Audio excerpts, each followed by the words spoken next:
যারা সালাতে প্রথম কাতারে দাঁড়ায় তাদের জন্য ফেরেশতা দোয়া করতে থাকে। এরকম অসংখ্য হাদিস আছে।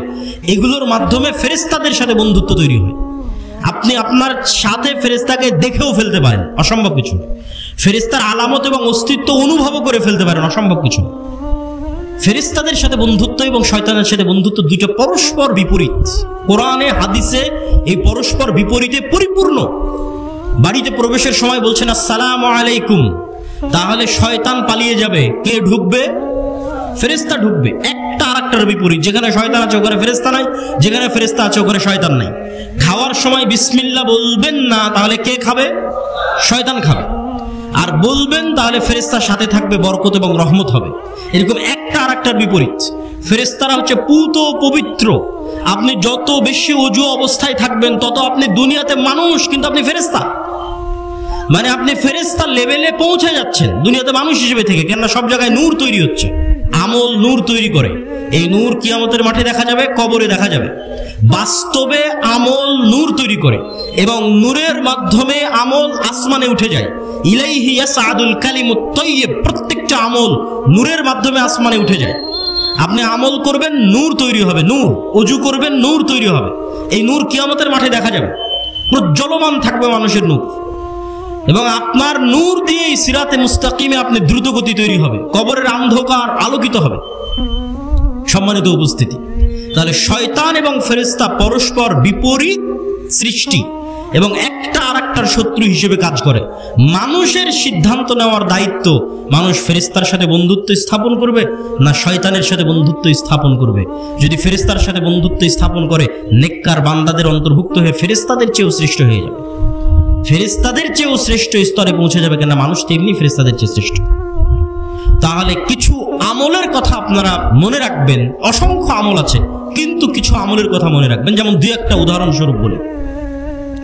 শুক্রবারের দিন যখন মানুষ মসজিদে প্রবেশ করে, তখন মসজিদের দরজায় ফেরেশতা বসে থাকে এবং নাম লিখতে থাকে কত মানুষ আসবে। খতিব সাহেব খুতবা শুরু করার আগ পর্যন্ত, মিম্বারে ওঠার আগ পর্যন্ত ফেরেশতারা লিখতে থাকে। আর যখন খতিব সাহেব খুতবা দেওয়া শুরু করে, তখন ফেরেশতারা তার লেখা বন্ধ করে দিয়ে খতিব সাহেবের বক্তব্য শ্রবণ করা শুরু করে। পৃথিবীতে একদল ফেরেশতা আছে যারা সাইয়ারুন, ভ্রমণ করতে থাকে। কোথায় মানুষ আল্লাহর নাম উচ্চারণ করছে, সেখানে গিয়ে তারা একসাথে ঘিরে ধরে এবং বসে, এবং সেখানে আসমান থেকে সাকিনা, রহমত এবং বরকত অবতীর্ণ হতে থাকে। যেমন আমরা যদি আল্লাহর সন্তুষ্টির জন্য এখানে একত্রিত হয়ে থাকি, তাহলে এখানে অন্য যে কোনো স্বাভাবিক সময়ের চেয়ে এখন ফেরেশতা বেশি আছে না কম আছে? এখন ফেরেশতা এখানে বেশি আছে, অন্য যে কোনো স্বাভাবিক সময়ের চেয়ে এখন এখানে ফেরেশতা বেশি আছে।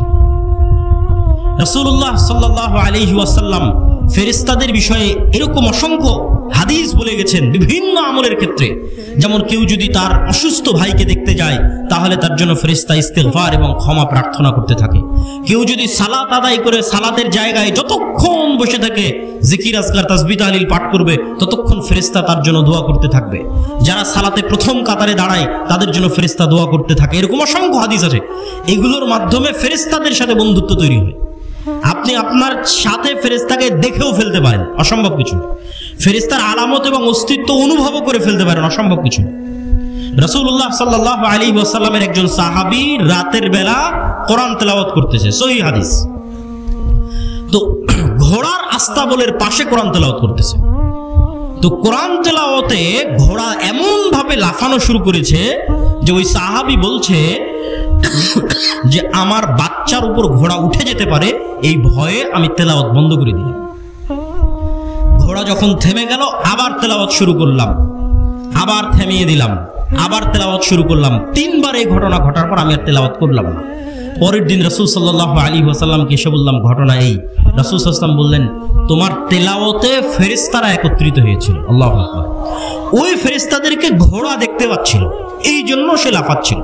তুমি যদি সকাল পর্যন্ত তেলাওয়াত অব্যাহত রাখতে, তাহলে মানুষরাও ফেরেশতাদেরকে দেখে নিতে পারত। তাহলে ফেরেশতার অস্তিত্ব আপনি বাস্তবেও দেখে ফেলতে পারেন, অস্বাভাবিক কিছু না। কিন্তু ওই লেভেলের আমল লাগবে, ওই লেভেলের ঈমান লাগবে ফেরেশতার অস্তিত্ব দেখার জন্য। সম্মানিত উপস্থিতি, আজকের বক্তব্যের শেষের দিকে চলে এসেছি। আপনাদের ধৈর্যচ্যুতি ঘটার আগেই বক্তব্য শেষ করব। অতএব অনুরোধ করব, যারা বসে আছেন তারা হাঁটা চলা, উঠা বসা না করে মনোযোগের সাথে ন্যূনতম যতটুকু এই বক্তব্য থেকে আপনাদের উপকার হবে সেই উপকার গ্রহণ করার চেষ্টা করুন। আমরা আলোচনা করছি ঈমান বিল গায়েব, অদৃশ্যের উপর বিশ্বাস, চোখে দেখা যায় না এমন জিনিসের উপর বিশ্বাস। তো চোখে দেখা যায় না এমন জিনিসের একটা বড় আল্লাহ ঈমানের লিস্টে আল্লাহর পরে 2 নম্বরে রেখেছে কাদেরকে? মালায়েকা, ফেরেশতাদেরকে। আল ঈমান বিল মালায়েকা। রাসূল সাল্লাল্লাহু আলাইহি ওয়াসাল্লাম বলছেন, দাজ্জাল সমগ্র পৃথিবীতে বিচরণ করবে, কিন্তু মক্কা মদিনায় যখন প্রবেশ করতে আসবে তখন মক্কা মদিনার প্রত্যেকটা দরজায় উন্মুক্ত তরবারি হাতে ফেরেশতাদেরকে পাবে। তো ফেরেশতাদের অস্তিত্ব ভুয়া না বাস্তবে অস্তিত্বশীল? বাস্তবে অস্তিত্বশীল, ভুয়া নয়। এবার দ্বিতীয় আর একটা ঈমানের সংক্ষিপ্ত কথা বলবো, আল ঈমান বিল আখিরাহ, পরকালের উপর বিশ্বাস। আমরা মুখে বলি যে আমরা পরকালে বিশ্বাস করি, বাস্তবে কেউ পরকালে বিশ্বাস করে না। পরকালের বিশ্বাস ইয়াকিনের লেভেলে নয়। ফলত দেখবেন বাস্তব জীবনে আমরা সকল সিদ্ধান্ত দুনিয়াকে কেন্দ্র করে গ্রহণ করি। একজন 5 ওয়াক্ত নামাজি ব্যক্তিও দুনিয়াকে কেন্দ্র করে সিদ্ধান্ত গ্রহণ করে। একজন সিয়াম পালনকারী ব্যক্তিও দুনিয়াকে কেন্দ্র করে সিদ্ধান্ত গ্রহণ করে। কেন না? তার পরকালের উপর বিশ্বাসের মাত্রা ইয়াকিনের লেভেলে নয়।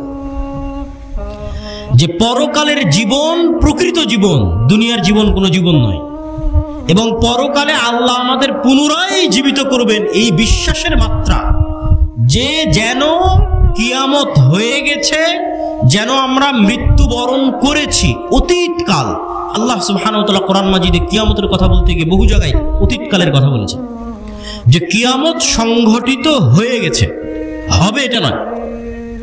আব্দুল্লাহ বিন আব্দুর রাজ্জাক আজকের প্রোগ্রামে আসবে এটা সন্দেহযুক্ত, নাও আসতে পারে, নাও আসতে পারতাম, কিন্তু এখন আব্দুল্লাহ বিন আব্দুর রাজ্জাক এই প্রোগ্রামে এসে গেছে, এটা সন্দেহ না, এটা নিশ্চিত, নিশ্চিত। তো আল্লাহ বলছেন তোমরা বিশ্বাস করো। মানুষ কিন্তু বিশ্বাস করে এই লেভেলে, আমি মনে হয় মারা যাবো, সবাই তো মরছে, আমিও মারা যেতে পারি, হয়তো কিয়ামত হবে, হয়তো জান্নাত এবং জাহান্নামে যাব, এই লেভেলের বিশ্বাস করলে আপনি কোনোদিন সঠিক সিদ্ধান্ত নিতে পারবেন না। আপনার বিশ্বাসের লেভেল নিয়ে যেতে হবে, মুসলমানদের বিশ্বাসের লেভেল নিয়ে যেতে হবে যে মৃত্যু হয়ে গেছে, আমি মারা গেছি। এটা কল্পনা করা কঠিন কিছু না। দেখেন আজকে 2025 সাল, আমরা এখানে যদি গড়ে 20, 30, 40 বছরের মানুষ বসে থাকি, তাহলে 2100 সালে, 2099 সালে আমরা কেউ পৃথিবীতে নেই, কেউ না। তাহলে এখন পৃথিবীতে 2100 সাল চলতেছে, আমরা সবাই পৃথিবী থেকে বিদায় নিয়েছি। অন্তত এখানে যতজন উপস্থিত আছে কেউ নাই পৃথিবীতে, সবাই পৃথিবী থেকে বিদায় নিয়েছে অতীতকাল। এবং কিয়ামত সংঘটিত হয়ে গেছে, হবে, এটা আবার কি হয়ে গেছে সংঘটিত। কবর এবং কিয়ামতের মাঠের বিচার সব সম্পূর্ণ হয়ে গেছে। এখন আমরা জান্নাতে অথবা জাহান্নামে আছি। জাহান্নামের কথা বাদ দিলাম, আল্লাহ আমাদের জাহান্নাম থেকে হেফাজত করুক, আল্লাহুম্মা। মনে করেন জান্নাতেই আছি,